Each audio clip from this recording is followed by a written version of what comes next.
Mean राशि के सभी दोस्तों के लिए आने वाले 7 दिन बेहद खास रहने वाले हैं, क्योंकि जो आपका परेशानियों भरा समय भी चल रहा है, कंटिन्यूअस साढ़े साथी के इफेक्ट में जहाँ आप हैं, राहु का नेगेटिव इफेक्ट आपके ऊपर है। 12वें घर का राहु व्यक्ति को कहते हैं कंगाल भी बना सकता है। बहुत पैसे वाला व्यक्ति भी कभी कभी ये स्थिति आ जाती है, कुछ नहीं बचता उसके पास।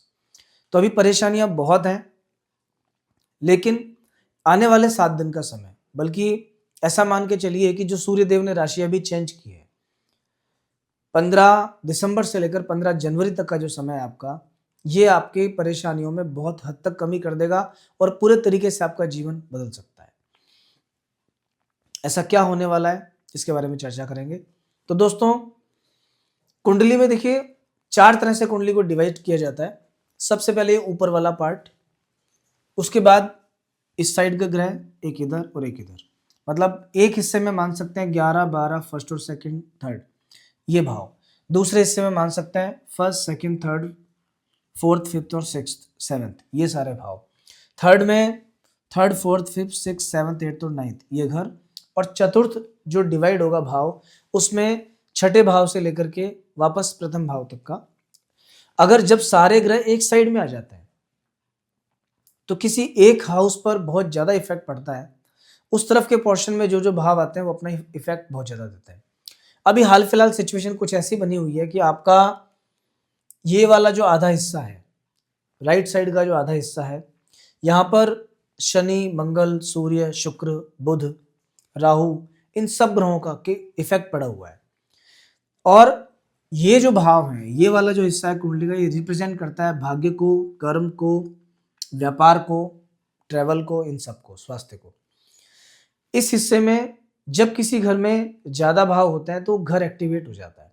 और जिस घर पर किसी की दृष्टि भी ना पड़ रहे, ना उसमें कोई घर ग्रह बैठा हो, उसे सुप्त भाव कहते हैं। उस घर के फल मिलने बंद हो जाते हैं या बहुत कम हो जाते हैं।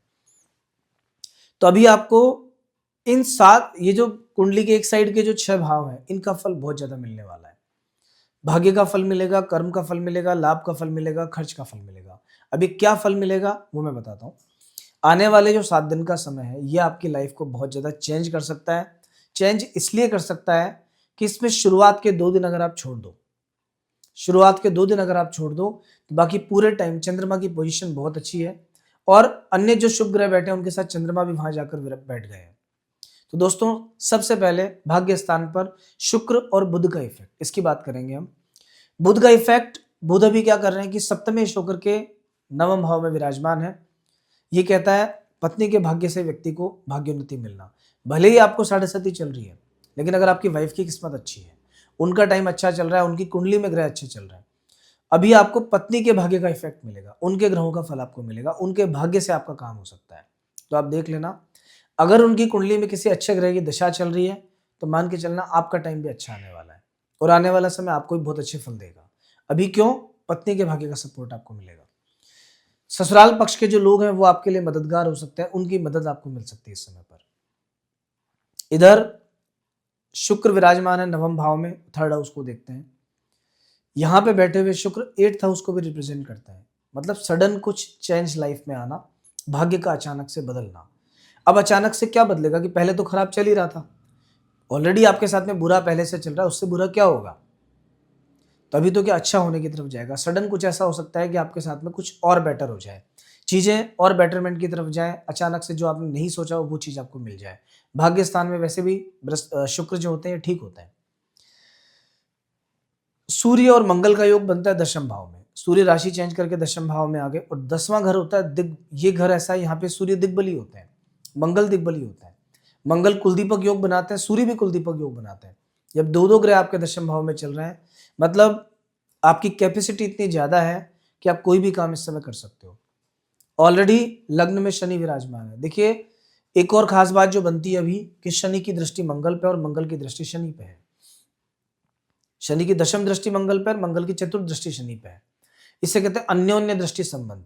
जब ये दृष्टि संबंध बनता है और 2 पाप ग्रहों के बीच में बनता है, तो व्यक्ति को बहुत मेहनत, बहुत कठिनाई के बाद में सफलता मिलना शुरू हो जाती है। लेकिन जो सफलता मिलती है वो एकदम स्थायी होती है। वो ऐसी सफलता होती है कि जो व्यक्ति का जीवन बदल के रख देती है।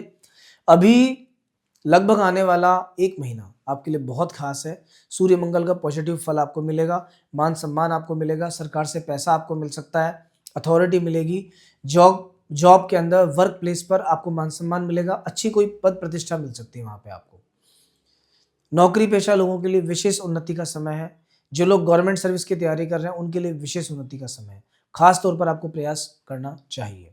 लेकिन हाँ, पिता के स्वास्थ्य का ध्यान रखना। फादर को लेकर परेशान रह सकते हो, पिताजी का स्वास्थ्य जरा सा गड़बड़ अभी रह सकता है। राहु 12वें घर में, नींद थोड़ी डिस्टर्ब रहेगी, रात को सोने में दिक्कत आएगी, नींद कभी भी खुल सकती है, और जैसे होता है कि थोड़ी सी परेशानी आती है नींद खुल गई ऐसा। लेकिन थोड़ा सिस्टम बना के रखना अभी आप।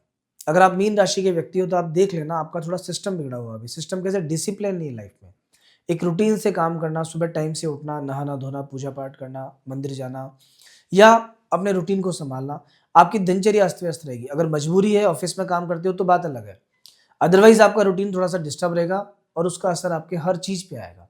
इसको आप संभाल लेना, क्योंकि शनि और राहु दोनों मिलकर सबसे पहले व्यक्ति में अनुशासनहीनता लेके आते हैं, आलस्य लेके आते हैं, काम को टालने की प्रवृत्ति लाते हैं। आगे बढ़ना है अगर, तो इस प्रवृत्ति को बिल्कुल आप छोड़ दीजिए।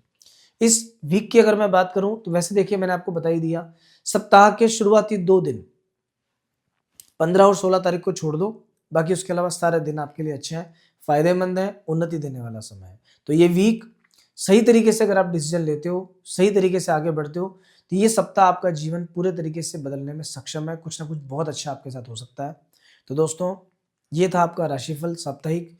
इसी प्रकार से ईयरली प्रेडिक्शंस भी अगर आपको जानना है तो चैनल से जुड़ जाइए। बहुत जल्दी आपके पूरे साल का एक प्लानर हम लेके आएंगे कि पूरे साल में कब क्या करना है आपको, लेकिन उसके लिए चैनल को अभी सब्सक्राइब कर लीजिए। नेक्स्ट वीक फिर मिलेंगे। जय श्री राम।